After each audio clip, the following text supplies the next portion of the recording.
السلام علیکم ورحمۃ اللہ وبرکاتہ۔ آج کی اس ویڈیو میں ہم بات کریں گے کہ کیا دجال آ چکا ہے؟ کیا وہ زمین پر موجود ہے؟ کیا یہ وہی دور ہے جس کے بارے میں رسول اللہ صلی اللہ علیہ وآلہ وسلم نے فرمایا تھا کہ آدم علیہ السلام کی پیدائش سے قیامت تک کوئی فتنہ دجال کے فتنے سے بڑا نہیں؟ آج آپ کے سامنے سوال نہیں، حقیقت رکھنے والی ہوں، کیونکہ یہ موضوع خوف نہیں، ایمان مانگتا ہے۔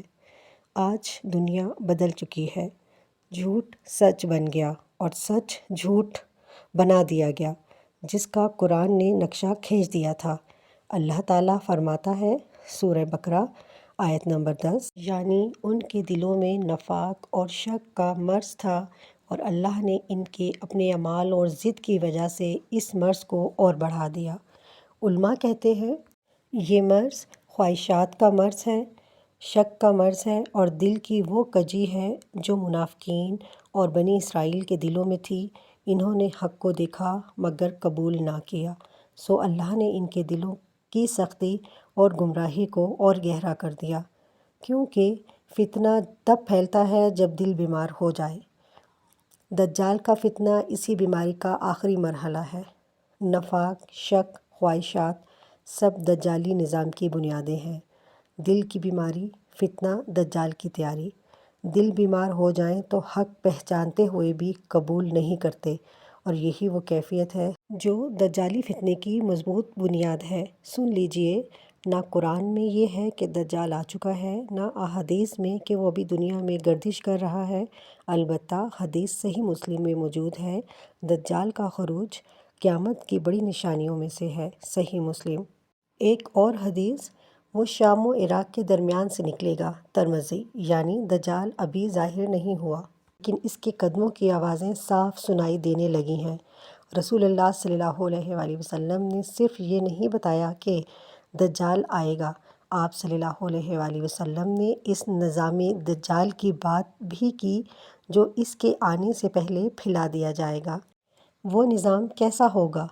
دھوکہ، فراڈ، حق کو باطل بنا کر دکھانا، باطل کو حق بنا کر پیش کرنا، شہرت، شہوت، فتنہ نظر، فتنہ سوشل میڈیا، دنیا کو آخرت پر ترجیح دینا، ایمان کو کمزور کرنا، یہ تمام فتنہ آج ہمارے سامنے چل رہا ہے۔ دنیا کو کنٹرول کرنے کی دوڑ، کرنسی پر قبضہ، میڈیا کے ذریعے ذہنوں کو چلانا، یہ سب دجال کے آنے کی تیاری ہے۔ ایک مشہور حدیث میں ابن سیاد کا ذکر آتا ہے، صحابہ کو شک ہوا وہ دجال ہے، لیکن رسول اللہ صلی اللہ علیہ وآلہ وسلم نے فرمایا اگر وہ دجال ہوا تو تم اسے غالب نہیں آ سکتے، اور اگر وہ دجال نہیں تو اس کا پیچھا کرنے کا فائدہ کیا؟ صحیح مسلم۔ اور بعد میں ثابت ہوا وہ دجال نہیں تھا۔ اس سے ایک بات واضح ہو گئی، کسی بھی انسان کو کہہ دینا کہ وہ دجال ہے یہ صحیح نہیں۔ بعض علامات پر نظر رکھنی ہے، اندازے نہیں لگانے۔ رسول اللہ صلی اللہ علیہ وآلہ وسلم نے فرمایا دجال کے پاس جنت بھی ہوگی اور جہنم بھی، مگر اس کی جنت دراصل جہنم ہوگی اور اس کی جہنم اصل میں جنت ہوگی۔ صحیح مسلم۔ یہی دنیا کا سب سے بڑا دھوکہ ہے، آج بھی لوگ حرام کو حلال سمجھ کر رہے ہیں۔ کل دجال کے سامنے کھڑے ہوں گے تو یہ فریب اور بھی خطرناک ہوگا۔ تو ایمان کی حفاظت کیسے کریں؟ یہ سوال سب سے اہم ہے، کیونکہ دجال کا فتنہ طاقتور نہیں، دل کمزور ہے۔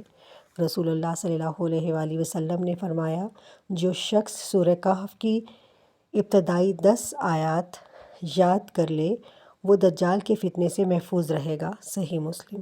جمعے کے دن سورہ کہف، استغفار، 5 وقتہ نماز، نیکی پر ثابت قدمی، آنکھوں کی حفاظت، سچائی، دل کو قرآن سے جوڑنا، یہ سب وہ اسباب ہیں جو دجال کی آنکھوں میں آنکھیں ڈال کر لا الہ الا اللہ کہنے کی ہمت دیتے ہیں۔ رسول اللہ صلی اللہ علیہ وآلہ وسلم نے فرمایا دجال جس شہر میں جانے کا ارادہ کرے گا اس کے فرشتے اسے اس شہر کے باہر روک دیں گے۔ صحیح مسلم۔ بعض ایمان والے شہر، ایمان والی زندگیاں، ایمان والے گھر آپ کی حفاظت ہیں۔ تو کیا دجال آ چکا ہے؟ نہیں، لیکن اس کا دور، اس کی سوچ، اس کا نظام، اس کا فتنہ ہمارے گھروں تک داخل ہو چکا ہے۔ وہ آئے گا، لیکن سوال یہ نہیں کہ وہ کب آئے گا، سوال یہ ہے کہ ہم ایمان پر کتنے مضبوط ہیں۔ دجال ایک آنکھ والا ہے، لیکن اس کا سب سے بڑا وار دلوں کی آنکھوں پر ہوتا ہے۔ بس اپنے دل کو بیدار رکھیں، ایمان مضبوط کریں، نماز کو پکڑ لیں، قرآن کو سینے سے لگا لیں، سورہ کہف کو اپنا محافظ بنا لیں، کیونکہ جو آج سچ پر قائم رہے گا وہی کل دجال کے سامنے کھڑا رہ سکے گا۔